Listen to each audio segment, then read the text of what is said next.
കോഴിക്കോട് ജില്ലയിലെ കുറ്റിച്ചിറ എന്ന അറിയപ്പെടുന്ന ഒരു ചിറൻ്റെ മുന്നിലാണ് ഞാൻ ഇരിക്കുന്നത്. ചരിത്രപരമായ സ്ഥലമാണ് കുറ്റിച്ചിറ. പഴയ തറവാടുകളും പള്ളികളും ഭക്ഷണ കൾച്ചറൽ കൊണ്ടൊക്കെ അറിയപ്പെടുന്ന ഒരു സ്ഥലമാണ്. ഈ മാസം ജൂലൈ 25 അന്താരാഷ്ട്ര മുങ്ങിമരണ പ്രതിരോധ ദിനമായിരുന്നു. അപ്പൊ ഈ മുങ്ങിമരണ പ്രതിരോധ ദിനെ പറ്റിയിട്ടുള്ള വീഡിയോ ആണ്. കുറച്ച് ലെങ്ത് ഉണ്ടാവും. കുറ്റിച്ചിറ കുളത്തിൽ വർഷത്തിൽ 1-2 മരണം സ്ഥിരമായിട്ട് ഉണ്ടാവുന്നതാണ്. മുങ്ങിമരണത്തിനെ പറ്റിയിട്ടുള്ള ദീർഘമായ ഒരു ചർച്ച നടത്തിയുള്ള വീഡിയോ ആണിത്. വിദ്യാർത്ഥികൾ മാത്രമല്ല, അധ്യാപകർ മാത്രമല്ല, രക്ഷിതാക്കൾ വരെ ഈ വീഡിയോ നിർബന്ധമായിട്ടും കാണണം. കാരണം രക്ഷിതാക്കളുടെ അശ്രദ്ധ കൊണ്ടൊക്കെ ആയിരിക്കും ഇപ്പോഴത്തെ കുട്ടികളെ മരണപ്പെടുന്നത്. വീഡിയോ വിശദമായിട്ടൊന്ന് കാണാം. അത് സ്കിപ്പ് ചെയ്യാതെ വ്യക്തമായിട്ട് മനസ്സിലാക്കി കാര്യങ്ങൾ അവതരിപ്പിക്കാം.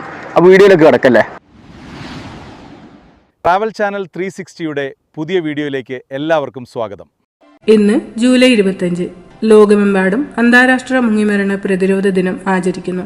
മുങ്ങിമരണം എന്നത് പലപ്പോഴും ഒഴിവാക്കാനാകാത്ത ഒരു ദുരന്തമാണെന്നും ശരിയായ അവബോധവും നീന്തൽ പരിശീലനവും സുരക്ഷാ മുൻകരുതലുകളും സ്വീകരിച്ചാൽ അനേകം ജീവനുകൾ രക്ഷിക്കാനാകുമെന്ന സന്ദേശമാണ് ഈ ദിനം ലോകത്തിന് നൽകുന്നത്.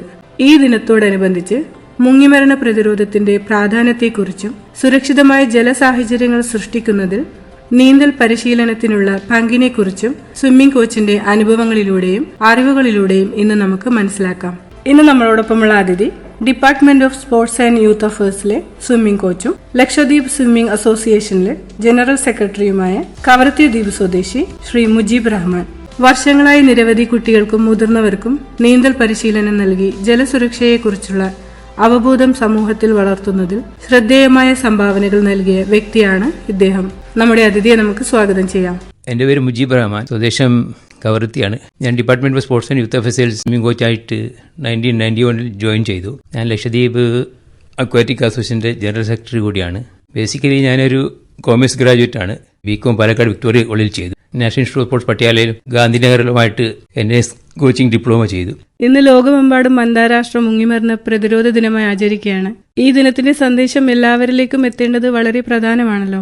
ഈ ദിനത്തിന്റെ പ്രാധാന്യം എന്താണ്? ജൂലൈ 25 അന്താരാഷ്ട്ര മുങ്ങിമരണ പ്രതിരോധ ദിനത്തിന്റെ പ്രാധാന്യം കുറിച്ച് പറയുമ്പോൾ ലോകമെമ്പാടും വർദ്ധിച്ചു വരുന്ന മുങ്ങിമരണത്തെക്കുറിച്ച് ആളുകളിൽ ബോധവൽക്കരണം നടത്തുക എന്നതാണ് ഈ ദിനത്തിന്റെ പ്രധാന ലക്ഷ്യം. എല്ലാവർക്കും നീന്തൽ പഠിക്കാം, മുങ്ങിമരണങ്ങൾ ഒഴിവാക്കുകയും ചെയ്യാം എന്നതാണ് ഇതിലൂടെ നൽകുന്ന പ്രധാന സന്ദേശം. കൃത്യമായ ജലസുരക്ഷാ മുൻകരുതലുകൾ എടുത്താൽ ഇത്തരം ദുരന്തങ്ങൾ വലിയൊരു പരിധിവരെ നമുക്ക് തടയാൻ സാധിക്കും. ലോകമെമ്പാടും പ്രതിവർഷം ലക്ഷക്കണക്കിന് ആളുകളാണ് മുങ്ങിമരിക്കുന്നത്.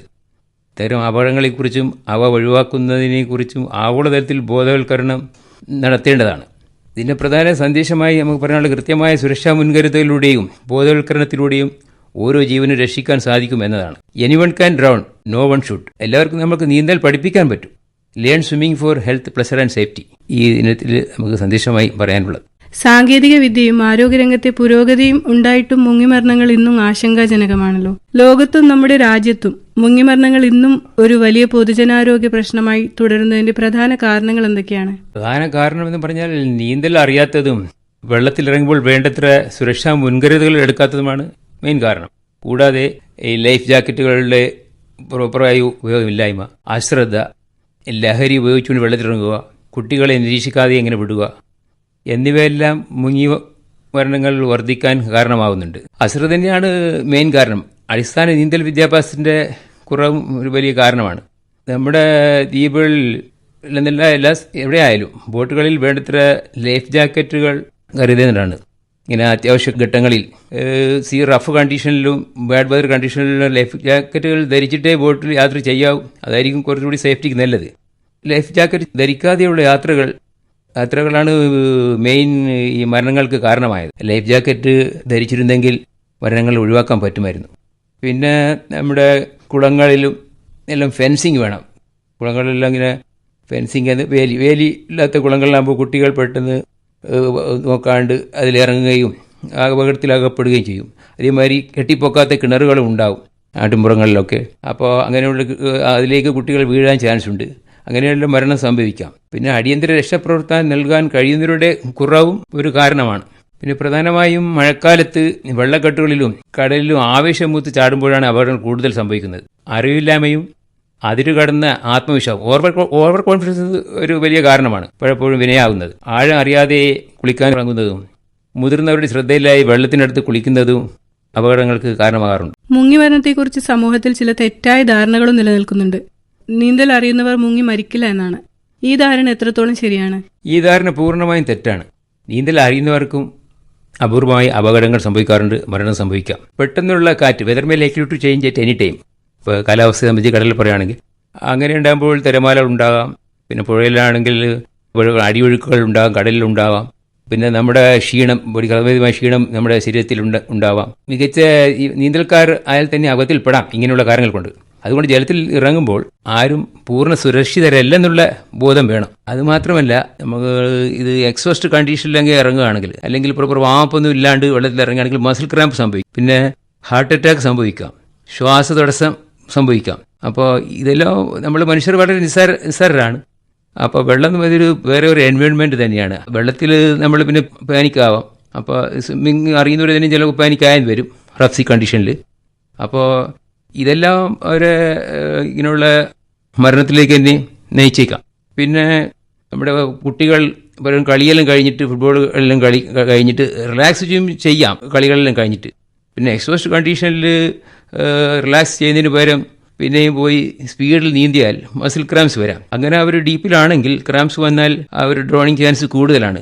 അങ്ങനെ മരണങ്ങൾ സംഭവിക്കാറുണ്ട്. ഇപ്പോൾ ഈ വർഷം തന്നെ ഞാൻ കാലിക്കറ്റിലുള്ളപ്പോൾ കുട്ടിച്ചിറ കുളമുണ്ട്. കുട്ടിച്ചിറ കുളത്തിൽ അവിടെ കുട്ടികൾ കളി കഴിഞ്ഞ് വന്ന്, നീന്താറിയുന്ന കുട്ടിയായിരുന്നു, ചാടി നീന്തി സ്പീഡിൽ നീന്തിയിട്ടുണ്ടാവും, ഡ്രോണിങ് ആയി, പിന്നെ ജീവൻ രക്ഷിക്കാൻ കഴിഞ്ഞിട്ടില്ല. അപ്പോൾ ഇങ്ങനെയുള്ള സംഭവങ്ങളുണ്ടാകും. പിന്നെ നമ്മുടെ ഈ ദ്വീപിൽ തന്നെ പിന്നെ നീന്തൽ അറിയുന്നവർ പിന്നെ സ്കിൻ ഡൈവിംഗ് എന്ന് പറയും. നമ്മൾ ഇത് സ്ക്യൂബ അല്ല, താഴോട്ട് മുങ്ങി എത്ര ഡെപ്ത് പോകാൻ പറ്റും, മുങ്ങി മണലെടുക്കാൻ ട്രൈ ചെയ്യുക. അപ്പോൾ അങ്ങനെ ഡീപ്പ് സ്കിൻ ഡൈവിംഗ് പ്രാക്ടീസ് ഇല്ലാതെ അതിനൊരു ട്രെയിനിങ് വേണം. ഇതെല്ലാം ട്രെയിനിങ്ങിലാണെങ്കിൽ നമുക്ക് ഡീപ്പ് സ്കിൻ ഡൈവിംഗ് ചെയ്യാം. അപ്പോൾ നമ്മുടെ കവരത്തിൽ തന്നെ അങ്ങനെ ഒരു മരണം ഉണ്ടായിട്ടുണ്ട് നമ്മുടെ ഈസ്റ്റേൺ സൈഡിൽ. അപ്പോൾ അതിൻ്റെ മെയിൻ കാരണം അത് ഡെപ്ത് കാൽക്കുലേഷൻ അറിയാഞ്ഞിട്ടാണ്. അപ്പോൾ താഴോട്ട് പോകുന്ന ഡെപ്താണ് മുകളിലേക്ക് വരുമ്പോഴും തന്നെ അതിൻ്റെ ഒരു ഡെപ്ത് കാൽക്കുലേറ്റ് ചെയ്യണം. മുകളിലേക്ക് വരുമ്പോഴും നമുക്ക് ഓക്സിജൻ ഇല്ലല്ലോ. അപ്പോൾ അങ്ങനെയുള്ള കാൽക്കുലേഷൻ ഇല്ലാണ്ടും അതിൻ്റെ ട്രെയിനിങ്ങിൻ്റെ അഭാവമാണ്. അങ്ങനെ നമ്മൾ തിരിച്ചു വരാൻ നമ്മൾ താഴോട്ട് പോകുന്നത് മാത്രമേ നമ്മൾ കാൽക്കുലേറ്റ് ചെയ്യുന്നുള്ളൂ. മുകളിലേക്കുള്ള അസെൻഡിങ് പലരും ശ്രദ്ധിക്കാറില്ല. അങ്ങനെ മരണം സംഭവിച്ചിട്ടുണ്ട്. പിന്നെ ഇനി അങ്ങനെയുള്ള മരണം സംഭവിക്കാതിരിക്കട്ടെ, അതിന് പ്രോപ്പർ ട്രെയിനിങ് എടുത്തിട്ട് മാത്രമേ സ്കിൻ ഡൈവിംഗ് പോലും ചെയ്യാവൂ. അതേപോലെ കുട്ടികളുടെ സുരക്ഷയെക്കുറിച്ച് പറയുമ്പോൾ മാതാപിതാക്കൾ ഏറ്റവും കൂടുതൽ ശ്രദ്ധിക്കേണ്ട കാര്യങ്ങൾ എന്തൊക്കെയാണ്? കുട്ടികൾ കുളത്തിലോ കടലിലോ വെള്ളത്തിനടുത്തോ കളിക്കുമ്പോൾ അല്ലെങ്കിൽ കുളിക്കാൻ ഇറങ്ങുമ്പോൾ മാതാപിതാക്കളുടെ കർശന നിരീക്ഷണം എപ്പോഴും ഉണ്ടായിരിക്കണം. ഒരു നിമിഷത്തെ അശ്രദ്ധ ഒരു വലിയ ദുരന്തത്തിന് കാരണമായേക്കാം. കുട്ടികളെ ചെറുപ്രായത്തിൽ നീന്തൽ പഠിപ്പിക്കുകയും വെള്ളത്തിൽ ഇറങ്ങുമ്പോൾ പാലിക്കേണ്ട നിയമങ്ങൾ അവരെ ബോധവൽക്കരിക്കുകയും ചെയ്യേണ്ടതാണ്. ലൈഫ് ജാക്കറ്റ് പ്രോപ്പറായി ധരിപ്പിക്കണം. പ്രോപ്പർ സൈസിലുള്ള ലൈഫ് ജാക്കറ്റ് തന്നെ ധരിപ്പിക്കാൻ ശ്രമിക്കണം. അപകടങ്ങളെക്കുറിച്ച് ബോധവൽക്കരണം നടത്തേണ്ടതാണ്. അടിയന്തര സാഹചര്യങ്ങൾ അവരെ പഠിപ്പിക്കുക. വളരെ ശ്രദ്ധ ഉണ്ടാകണം കുട്ടികൾ വെള്ളത്തിലായിരിക്കുമ്പോൾ. കടൽ, കുളം, തടാകം, സ്വിമ്മിംഗ് പൂൾ എന്നിവിടങ്ങളിൽ പോകുമ്പോൾ എല്ലാവരും പാലിക്കേണ്ട അടിസ്ഥാന സുരക്ഷാ നിർദ്ദേശങ്ങൾ എന്തൊക്കെയാണ്? ആഴം വ്യക്തമായി അറിയാത്ത സ്ഥലങ്ങളിൽ ഇറങ്ങാതിരിക്കുക. ആഴമറിയാത്ത പുഴ, കടലിലെ ചില ഭാഗങ്ങൾ, ലൈഫ് ജാക്കറ്റോ മറ്റ് സുരക്ഷോപകരണങ്ങളോ ഉറപ്പാക്കുക. ഒറ്റയ്ക്ക് നീന്താൻ പോകരുത്. Never swim alone. കടലിലാണെങ്കിൽ always swim parallel to seashore. കാലാവസ്ഥ മോശമാണെങ്കിൽ കടലിലോ വെള്ളത്തിലോ ഇറങ്ങാതിരിക്കുക. സ്വിമ്മിംഗ് പൂളുകളിൽ മറ്റ് സ്ഥലങ്ങളിലോ ആണെങ്കിലും പരിശീലകരുടെ നിർദ്ദേശങ്ങൾ കർശനമായി പാലിക്കുക. അതേമാതിരി ഇടിമിന്നലുള്ള സമയങ്ങളിൽ ഓപ്പൺ വാട്ടർ അല്ലെങ്കിൽ സീയിൽ നീന്താൻ പോകാതിരിക്കുക. ഗവൺമെന്റ് നൽകുന്ന കാലാവസ്ഥാ മുന്നറിയിപ്പുകൾ കർശനമായി പാലിക്കുക. അപകടങ്ങൾ ഒഴിവാക്കാനുള്ള ഏറ്റവും നല്ല മാർഗങ്ങളിൽ ഒന്നാണ് നീന്തൽ പഠിക്കുക എന്ന് വിദഗ്ധർ പറയാറുണ്ട്. നീന്തൽ പഠിക്കുന്നത് എത്രത്തോളം പ്രധാനമാണ്? ഏത് പ്രായം മുതലുള്ള കുട്ടികൾക്കാണ് നീന്തൽ പരിശീലനം നൽകേണ്ടത്? പ്രത്യേകിച്ച് വാട്ടർ ബോഡീസിനടുത്ത് താമസിക്കുന്നവർ നീന്തൽ എന്നത് ഒരു അടിസ്ഥാന ജീവപാഠം കൂടിയാണ്. ഏകദേശം 5 അല്ലെങ്കിൽ 6 വയസ്സ് മുതൽ കുട്ടികൾക്ക് ശാസ്ത്രീയമായി നീന്തൽ പരിശീലനം നൽകി തുടങ്ങുന്നത് വളരെ ഉചിതമാണ്. ഇത് അവരുടെ ആത്മവിശ്വാസം വർദ്ധിപ്പിക്കുകയും അപകടങ്ങളിൽ നിന്ന് ജീവൻ രക്ഷിക്കാനും സഹായിക്കും. അതുമാതിരി സ്വിമ്മിംഗ് ഒരു വിനോദത്തിനുപരി ഒരു ലൈഫ് സ്കിൽ കൂടിയാണ്. Swimming is best exercise. എല്ലാവർക്കും അറിയാം സ്വിമ്മിങ് ഒരു ബെസ്റ്റ് എക്സസൈസ് ആണ്. അപ്പോൾ അത് ഏത് പ്രായത്തിലുള്ളവർക്കും സ്വിം ചെയ്യാം. വെള്ളത്തിൽ ചെറിയ കുട്ടിയായാലും ഇപ്പോൾ ഓൾഡ് ഏജിലുള്ള ആൾക്കാർക്ക് എല്ലാം സ്വിമ്മിങ് എൻജോയ് ചെയ്യാം. സ്വിമ്മിങ് വളരെ നല്ല എക്സസൈസ് ആണ്. ഒരുപാട് ഹെൽത്ത് ബെനിഫിറ്റ് സ്വിമ്മിങ്ങിനുണ്ട്. ഇതൊരു വെരി ഗുഡ് കാർഡിയോവസ്കുലർ എക്സസൈസസ് ആണ്. പിന്നെ നോൺ വെയിറ്റ് ബിയറിംഗ് എക്സസൈസ് ആണ്. അതായത് നമുക്ക് ഈ ജോയിൻറ്റ് പെയിനൊന്നും വരില്ല. ഇപ്പോൾ ജോയിൻറ്റ് മുട്ടുവേദന ഉള്ളവർക്കും ബാക്ക് പെയിൻ ഉള്ളവർക്കും എല്ലാവർക്കും ഈ നീന്തൽ ഏർപ്പെടാം അവരുടെ ഫിറ്റ്നസ്സിന്. പിന്നെ ബോഡി വെയിറ്റ് മെയിൻറ്റെയിൻ ചെയ്യാനും സ്വിമ്മിങ് വളരെ നല്ല എക്സസൈസാണ്. പിന്നെ ഇപ്പം ഡെയിലി സ്വിം ചെയ്താൽ നമുക്ക് ഷുഗർ മാനേജ്മെൻറ്റ് പിന്നെ BP എല്ലാം കൺട്രോൾ ചെയ്യാനും സ്വിമ്മിങ് സഹായിക്കും. ഇപ്പോൾ ഒരാൾ വെള്ളത്തിൽ അപകടത്തിൽപ്പെട്ടാൽ ചുറ്റുമുള്ളവർ ആദ്യം എന്താണ് ചെയ്യേണ്ടത്, എന്തൊക്കെയാണ് ചെയ്യാൻ പാടില്ലാത്തത്? അങ്ങനെയുള്ള സാഹചര്യങ്ങൾ ഉടൻ തന്നെ ലൈഫ് ഗാർഡിനെയോ അധികാരികളെയോ വിവരം അറിയിക്കുക എന്നുള്ളതാണ്. പിന്നെ സഹായത്തിനായി ആളെ വിളിക്കുക. നീന്തൽ വശമില്ലാത്തവർ നേരിട്ട് വെള്ളത്തിലേക്ക് ഉടനെ ചാടാൻ ശ്രമിക്കരുത്, കാരണം അത് അപകടം ഇരട്ടിയാക്കും. പകരം കയറോ നീളമുള്ള വടിയോ ലൈഫ് റിങ്ങോ ലൈഫ് ജാക്കറ്റ് മുതലായ അറിഞ്ഞു കൊടുക്കണോ. വാട്ടർ ബോട്ടിൽ എല്ലാം കെട്ടിയിട്ടാണ്, അങ്ങനെയാണെങ്കിൽ വാട്ടർ ബോട്ടിൽ ജോയിൻ്റായിട്ട് കെട്ടിയിട്ട് അങ്ങനെ അറിഞ്ഞു കൊടുത്ത് അതെല്ലാം നമുക്ക് രക്ഷാമാർഗം സ്വീകരിക്കുന്നത്. അതിന് ഇൻഡയറക്റ്റ് മെത്തേഡ് എന്ന് പറയും. ഇതിൽ 2 മെത്തേഡ് ഉണ്ട്. ഇത് റെസ്ക്യൂ ചെയ്യുമ്പോൾ ഉടനെ നമ്മൾ ആളെ വിളിക്കാനാണ് നോക്കണ്ടേ, വേറെ ആൾ സഹായത്തിന് വിളിക്കാൻ നോക്കണം. പിന്നെ നമ്മൾ ഇൻഡയറക്റ്റ് മെത്തേഡ് എന്ന് പറയുമ്പോൾ നമ്മൾ ആദ്യം പെട്ടെന്ന് അദ്ദേഹത്തിൽ എത്താനുള്ള മാർഗം ഒരു വടി നീണ്ട പോൾ നീട്ടി കൊടുക്കുക, അല്ലെങ്കിൽ ഇപ്പോൾ പറഞ്ഞ മാതിരി റോപ്പിൽ ലൈഫ് ജാക്കറ്റ് റിംഗ് ബോയ് മുതലായ കെട്ടി എറിഞ്ഞു കൊടുക്കുക. ഇൻഡയറക്റ്റ് ആയിട്ടാണ് ചെയ്യാനായിട്ട് വലിച്ച് കയറ്റുക എന്നുള്ളതാണ്. പിന്നെ രണ്ടാമത്തെ മെത്തേഡാണ് ഡയറക്റ്റ് മെത്തേഡ്. ഇപ്പോൾ ആരുമില്ല, ഇങ്ങനെയുള്ള ലൈഫ് എക്യുപ്മെൻറ്റോ ഇങ്ങനെയുള്ള നമുക്ക് പോൾ ഒന്നും ഇല്ലെന്നുണ്ടെങ്കിൽ നമുക്ക് ഒരാൾക്ക് നീന്തൽ അറിയുന്നവർക്ക് മാത്രമേ അത് ചെയ്യാൻ പറ്റുള്ളൂ. ഡയറക്റ്റ് മെത്തേഡ് നന്നായി നീന്തൽ അറിയുന്നവർ മാത്രമേ അതിന് ഒരുമ്പെടാവൂ.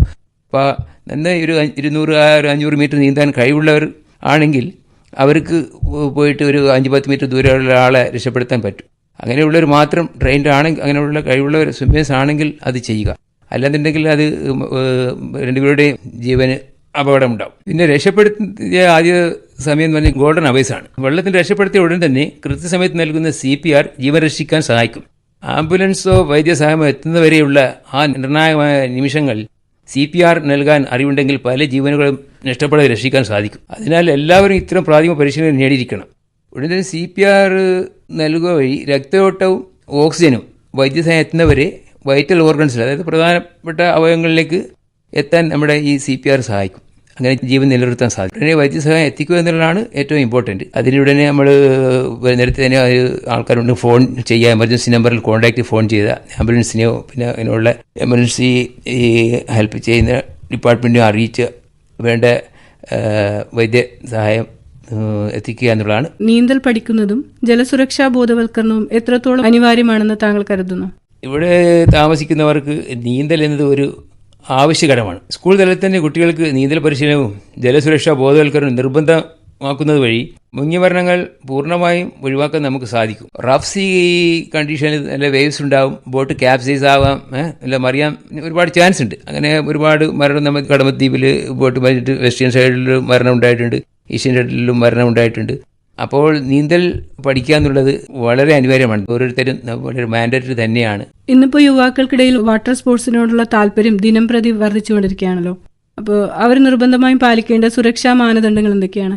വാട്ടർ സ്പോർട്സ് എൻജോയ് ചെയ്യുമ്പോൾ, ആസ്വദിക്കുമ്പോൾ നിർബന്ധമായും സർട്ടിഫൈഡ് ലൈഫ് ജാക്കറ്റുകൾ ധരിക്കണം. പ്രോപ്പർ സൈസിലുള്ള ലൈഫ് ജാക്കറ്റ്. പരിശീലനം ലഭിച്ച ഇൻസ്ട്രക്ടർമാരുടെ കൂടി മാത്രം ഇത്തരം വിനോദങ്ങൾ ഏർപ്പെടും. സുരക്ഷാ മുൻകരുതലുകൾ പാലിക്കാത്ത വാട്ടർ സ്പോർട്സ് കേന്ദ്രങ്ങളെ ഒഴിവാക്കുക. കാലാവസ്ഥ അനുകൂലമാണെന്ന് ഉറപ്പുവരുത്തിയ ശേഷം മാത്രം വാട്ടർ സ്പോർട്സിന് ഇറങ്ങുക. കൂടാതെ ഇടിമിന്നലുള്ള മോശം കാലാവസ്ഥയിൽ വാട്ടർ സ്പോർട്സ് ചെയ്യരുത്. പിന്നെ ലഹരി വസ്തുക്കൾ ഉപയോഗിച്ചിട്ട് വാട്ടർ സ്പോർട്സ് എൻജോയ് ചെയ്യാൻ പോകരുത്. ഒരു നല്ല പരിശീലകൻ നല്ലൊരു നീന്തക്കാരൻ മാത്രമല്ല, നല്ലൊരു മാർഗദർശി കൂടിയാണ്. ഒരു നല്ല സ്വിമ്മിംഗ് കോച്ചിനുണ്ടായിരിക്കേണ്ട പ്രധാന കഴിവുകൾ എന്തൊക്കെയാണ്? മികച്ച നീന്തൽ ശേഷിക്ക് പുറമെ എല്ലാ കോച്ചും, ഏത് കോച്ചായാലും കുട്ടികളോട് ക്ഷമയോടെ പെരുമാറാനുള്ള കഴിവും അവരിൽ ആത്മവിശ്വാസം വളർത്താനുള്ള കഴിവും ഒരു കോച്ചിനുണ്ടായിരിക്കണം. അത്യാഹിത ഘട്ടങ്ങളിൽ പെട്ടെന്ന് തീരുമാനമെടുക്കാനും രക്ഷാപ്രവർത്തനം നടത്താനും ഉള്ള അറിവും മാനസിക കരുത്തും ഈ മേഖല വളരെ പ്രധാനമാണ്. കോച്ചിന് ഗുഡ് കമ്മ്യൂണിക്കേഷൻ സ്കില്ല് വളരെ അത്യാവശ്യമാണ്. അതേമാതിരി തന്നെ സൗണ്ട്, ടെക്നിക്കൽ നോളജ്, ആ ഫീൽഡിലെ നോളജിൽ നല്ല വായന ആണ്, ലേറ്റസ്റ്റ് നോളജ് ഉണ്ടായിരിക്കണം. പിന്നെ എല്ലാ ഡിഫറൻറ്റ് സയൻറ്റിഫിക് സ്ട്രോക്സ് അറിഞ്ഞിരിക്കണം. അത് പഠിപ്പിക്കാനും അതിൻ്റെ ഫാൾട്ട് ആൻഡ് കറക്ഷൻ നടത്താനും എല്ലാം ഒരു കോച്ചിങ്ങിൽ അറിഞ്ഞിരിക്കണം. പിന്നെ എസ്പെഷ്യലി ഒരു സ്പോർട്സ് ഇതിന് കോച്ചിങ്ങിൽ തന്നെ ഇപ്പോൾ ടീച്ചിങ്ങും ഉണ്ട്, കോച്ചിങ്ങും ഉണ്ട്. അപ്പോൾ ഇത് ഈ ലെസൺ പ്രോഗ്രാം പഠിപ്പിക്കുന്നതിനാണ് ടീച്ചിങ് എന്നാണ് സ്വിമ്മിങ് പഠിപ്പിക്കുന്നത്. പഠിപ്പിച്ചാൽ മാത്രം പോരല്ലോ. അപ്പോൾ നമ്മളിപ്പോൾ 25 മീറ്ററിലെ എല്ലാ സ്ട്രോക്സും പഠിപ്പിച്ച് കഴിഞ്ഞിട്ട് പിന്നെ നമ്മൾ കോമ്പറ്റീവ് സ്വിമ്മിങ്ങിലേക്ക് കിടക്കുകയാണെങ്കിൽ അവർ ആ ഒരു ലെവൽ 1 ട്രെയിനിങ് ഉണ്ട്. ലെവൽ 1, ലെവൽ 2, ലെവൽ 3, ലെവൽ 4 അങ്ങനെ ആ ഒരു പല ട്രെയിനിങ്ങും ഉണ്ട്. അങ്ങനെ നാഷണൽ ലെവലിൽ ഉണ്ട് ട്രെയിനിങ്. പിന്നെ അത് കഴിഞ്ഞ് ക്വാളിഫൈ ചെയ്യുന്നവരുടെ ഒളിമ്പിക്സിലേക്ക് അത് 8 ഇയേഴ്സ് ട്രെയിനിങ് പ്ലാൻ ഉണ്ട്. അങ്ങനെയുള്ള ഇതിലാണ് കോച്ച് എന്ന് പറയുന്നത്. കോച്ച് സെപ്പറേറ്റ് ആയിട്ട് വരും. കോച്ച് ആസ് എ ഒരു അതിന് ടീച്ചറായിട്ടുണ്ടാവും, coach as a friend, coach as a counsellor, coach as a mentor, അങ്ങനെ പല കപ്പാസിറ്റിയിലും കോച്ച് ആക്റ്റീവ് ആയിട്ട് വരും. കോച്ചിന് നല്ല ഒബ്സർവേഷൻ സ്കില്ലുണ്ടാവണം. കോച്ച് പങ്ക്ച്വലായിരിക്കണം. നമ്മുടെ സമൂഹത്തിൽ മുങ്ങിമരണങ്ങൾ കുറയ്ക്കാൻ സർക്കാരും വിദ്യാഭ്യാസ സ്ഥാപനങ്ങൾ, രക്ഷിതാക്കൾ, പൊതുജനങ്ങൾ എന്നിവർ ചേർന്ന് എന്തൊക്കെ ചെയ്യണം? സർക്കാർ തലത്തിൽ സ്കൂളുകളിൽ നീന്തൽ പരിശീലനം നിർബന്ധമാക്കുക. സ്വിമ്മിംഗ് അറിയാത്ത ആൾ പാർട്ട്ലി എഡ്യൂക്കേറ്റഡ് ആണെന്ന് പറയും. സ്വിമ്മിംഗ് അറിഞ്ഞാലാണ് നമ്മൾ എഡ്യൂക്കേറ്റഡ് എന്ന് പൂർണ്ണമാവുള്ളൂ. എഡ്യൂക്കേഷൻ പൂർണ്ണമാകാൻ സ്വിമ്മിംഗ് അറിയണം. ജലസുരക്ഷാ ക്യാമ്പുകൾ സംഘടിപ്പിക്കണം. സ്കൂളുകളും രക്ഷിതാക്കളും കുട്ടികളുടെ സുരക്ഷയിൽ അതീവ ശ്രദ്ധ പുലർത്തുക. പൊതുജനങ്ങൾ പരസ്പരം ജലസുരക്ഷയെക്കുറിച്ച് ബോധവൽക്കരണം നടത്തുകയും വേണം. എല്ലാവരുടെയും കൂട്ടായ പരിശ്രമത്തിലൂടെ മാത്രമേ മുങ്ങിമരണങ്ങൾ പൂർണ്ണമായും തടയാൻ സാധിക്കൂ. ഇനി നമ്മുടെ ശ്രോതാക്കളോട് സാറിന് എന്താണ് പറയാനുള്ളത്? മെയിനായിട്ട് swimming it's A very good all body exercise ആണ്. നമ്മുടെ നെക്ക് തൊട്ട് നമ്മുടെ ടോ ലെവലിൽ മസിലെല്ലാം ഇൻവോൾവ്ഡ് എക്സസൈസ് ആണ്. ഇത്ര നല്ല എക്സസൈസ് എല്ലാവരും, നല്ല സ്വിമ്മിങ് ബെസ്റ്റ് എക്സസൈസ് എല്ലാവർക്കും അറിയാം. എന്നിട്ടും ഈ സ്വിമ്മിങ് എന്ന സ്പോർട്സ് ചെയ്യുന്നവർ വളരെ കുറവാണ്. ഇപ്പോൾ എല്ലാ ദ്വീപിലും ലഘുവുണ്ട്. അപ്പോൾ ലഘുവിൽ രാവിലെ നീന്തുന്നവരുടെ എണ്ണം വളരെ കുറവാണ്. എല്ലാ ദ്വീപിലും ഞാൻ പോകാറുണ്ട് ക്യാമ്പിനൊക്കെ ആയിട്ട്. പിന്നെ പല ദ്വീപിലും ഒരു വാട്സപ്പ് ഗ്രൂപ്പെല്ലാം ഉണ്ടാക്കിയിട്ട് ഉണ്ട്.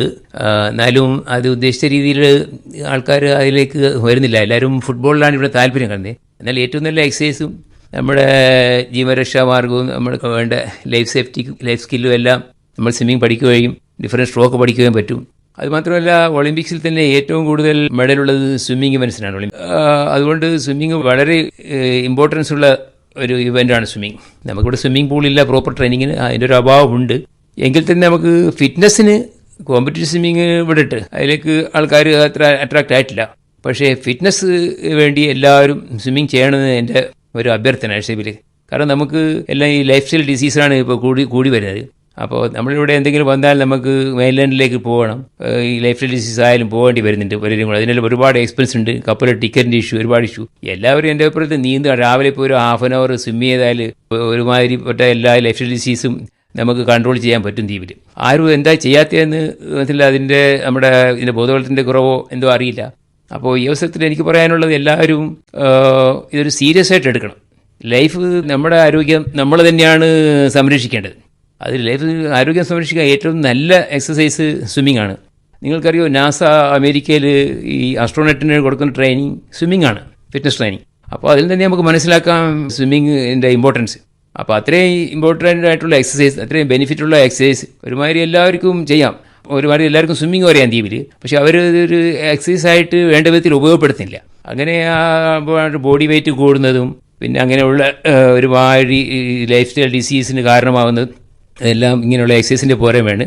അപ്പോൾ സ്വിമ്മിങ് നല്ലൊരു എക്സസൈസ്. നമുക്ക് സ്വിമ്മിംഗ് പൂളിലാണെങ്കിൽ ഇപ്പോൾ അവിടെ ഒരു 150 rupees പെർ സെഷനിൽ ചാർജ് ചെയ്യും നീന്താൻ. ഇപ്പോൾ നമുക്കിവിടെ ലഗൂണുണ്ട്. എല്ലാവർക്കും ഫ്രീ ആയിട്ട് രാവിലെ സ്വിമ്മിങ് ചെയ്യാൻ പറ്റും. അവരുടെ ഫിറ്റ്നസ് മെയിൻറ്റെയിൻ ചെയ്യാൻ പറ്റും. എല്ലാവരും സ്വിമ്മിങ് ചെയ്യട്ടെ. ഇനിയുള്ള തലമുറ സ്വിമ്മിങ് സീരിയസ് ആയിട്ട് എടുത്ത് അവരുടെ ആരോഗ്യത്തിന് വേണ്ടി ചെയ്യട്ടെ എന്നാണ് എനിക്ക് ഈ അവസരത്തിൽ പറയാനുള്ളത്. വളരെ വിലപ്പെട്ട വിവരങ്ങളാണ് സാറിന് ശ്രോതാക്കളുമായി പങ്കുവച്ചത്. ഈ പരിപാടിയിൽ പങ്കെടുത്തതിന് ഒരുപാട് നന്ദി.